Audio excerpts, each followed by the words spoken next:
Happy New Year and welcome back to my channel. Today I am going to make a video about something that quite a few of you have been asking me about, which is my 2025 race calendar, race goals. And well, it's a little crazy. So let's get into it. But first, I'm gonna make some coffee.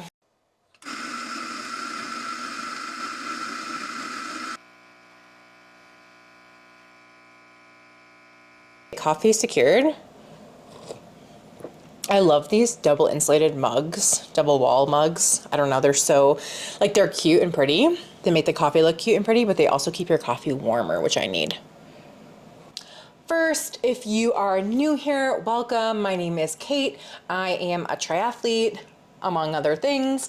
I do actually have a full-time job as well, but here I mostly talk about my triathlon journey, my triathlon goals, what I'm doing in triathlon, my training, my racing, and specifically I focus on what it's like being a plus-sized, fat, overweight, whatever, however you want to put it, triathlete. Last year, I attempted 2 half Ironmans, and for those who don't know, the half Ironman is a distance of triathlon. Triathlon is swim, bike, run. The half Ironman is sometimes also called 70.3, Ironman 70.3, and it consists of a 1.2 mile swim, 56 miles on the bike, and a half marathon on the run, which is 13.1 miles. I don't know that in kilometers because I'm a terrible American who only knows how to use freedom units, so I'll put the translation below. For my first race last year, I attempted Oceanside 70.3, which is in April in Oceanside, California. I loved that race. I would highly recommend it to people. It's definitely not the easiest race on the Ironman circuit, but such a beautiful course, so fun. The vibes are amazing. Everyone is so fired up and happy to be there. It's usually the first race of the season in North America, so people are just stoked on triathlon. A lot of people are there. A lot of pros show up. It's a really cool vibe. Definitely recommend that race. Heading into Oceanside last year, I had been struggling with a pretty nasty bout of plantar fasciitis in my right foot, which caused me to DNF or did not finish the race. So I did the swim, I did the bike, and then I made it about 3 miles in to the run before I had to drop out due to some pretty intense plantar fasciitis pain in my foot. So of course I was gonna try it again. So I gave it a few months, I kept training, I tried lots of things to see if I could get my plantar fasciitis figured out and healed up, and I signed up for New York 70.3 Jones Beach. I was really interested in the Jones Beach race for a few reasons. This year was only its second year. 2023 was the first year. And I grew up in New York, in Queens, not far from Jones Beach. My parents still live there, so I knew I was somewhat familiar with the area. I could stay with my parents, and it's a pretty nice course. It's very beginner friendly in my opinion. It's a nice swim in a protected bay. It's a flat bike and a pretty flat run as well, right on the beach. The downside of this race is that this year and last year, so the only 2 years they've had this race, the conditions have been terrible, the weather conditions.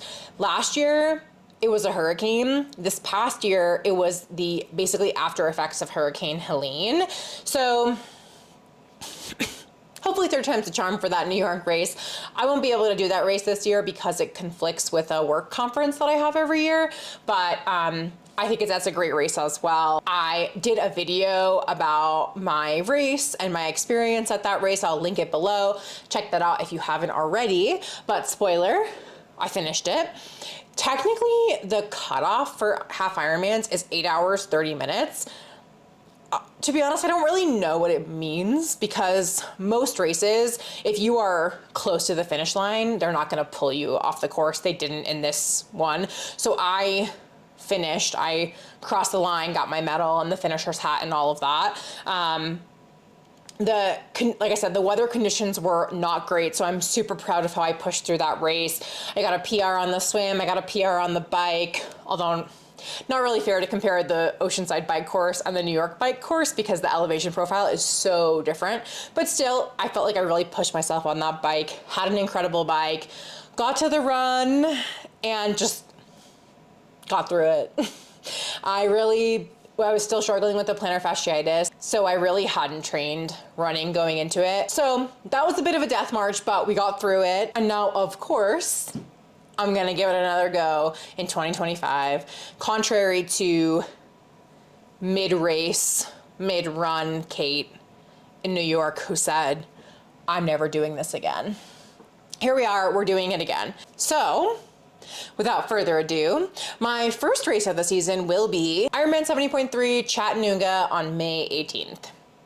To be honest, I don't know exactly how or why I picked this course. There were, I think, a few reasons.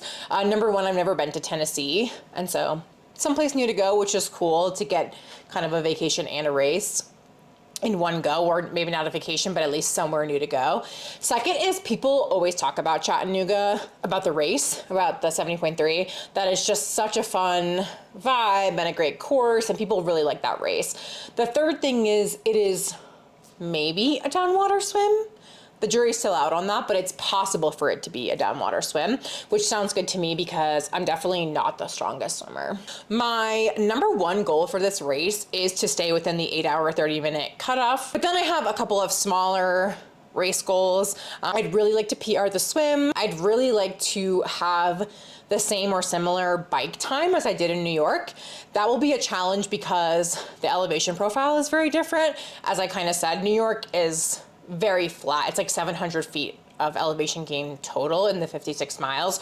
So that's a pretty flat course. And Chattanooga is much more than that. So that'll be a challenge. And then for the run, honestly, my big goal is just to go into this race having had a healthy run build up, injury-free, and just having been able to be consistent in my run training. Next up will be the triple bypass ride, which I think is July 12th here in Colorado. For those of you who don't live here or are not familiar with the ride, it's not a race, it's an organized ride, but it's a very popular ride in Colorado. It's very difficult. It's, I think, 118-mile bike ride, and you go over 3 mountain passes. So you go over Juniper Pass, you go over Loveland Pass, and you go over Vail Pass. So it's over 10,000 feet of elevation gain, which is substantial. I have actually attempted this race twice before.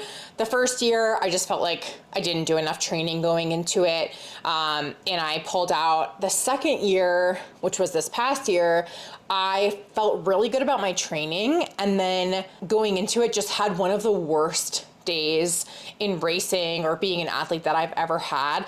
I just felt terrible all day. It was really hot, so I thought that was the reason. But even before that, like, I fell asleep on the drive to the race, which if you are someone who does races of any sort, you know that like usually morning of, even if you're tired, the adrenaline is like really pumping and you're very awake. So it just seemed very odd and unusual.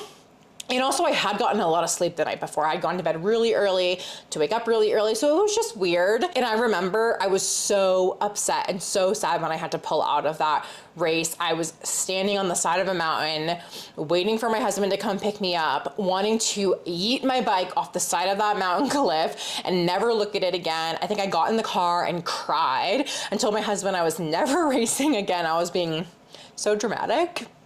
But I was really upset.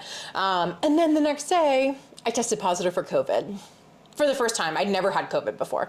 So hopefully this year I can get to the start line trained and not sick and not with COVID, hopefully. Then about 2 weeks later, I think, I am going to, do the new Boise Ironman 70.3. That is a race that has been around before, but then left the race calendar and now is coming back.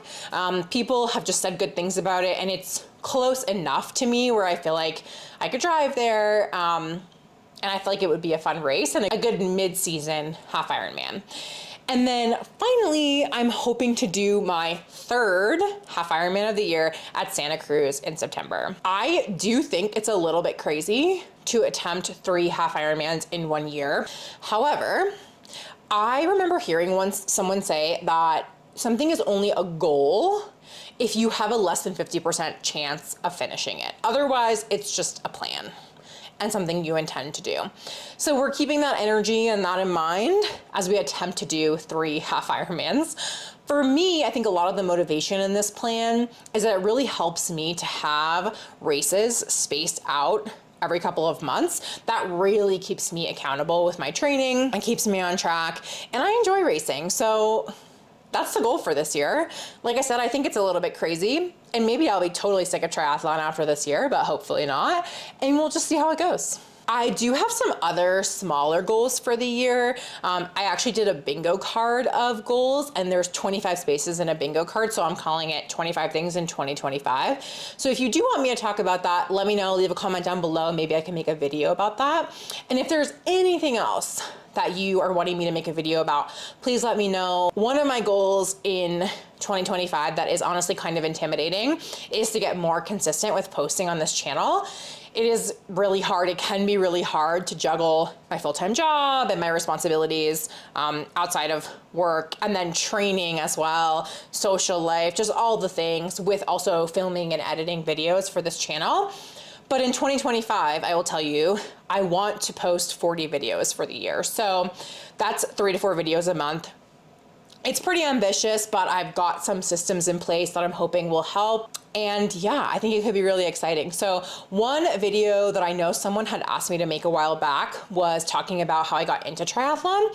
So I think I'll make a video about that coming up in the next couple of weeks or months. But if there's anything else that you want to see here on the channel, don't hesitate, drop me a comment, let me know. And thank you so much to everyone who follows along and engages with the content. It really means so much to me. And I'm so excited to see what we get up to in 2025.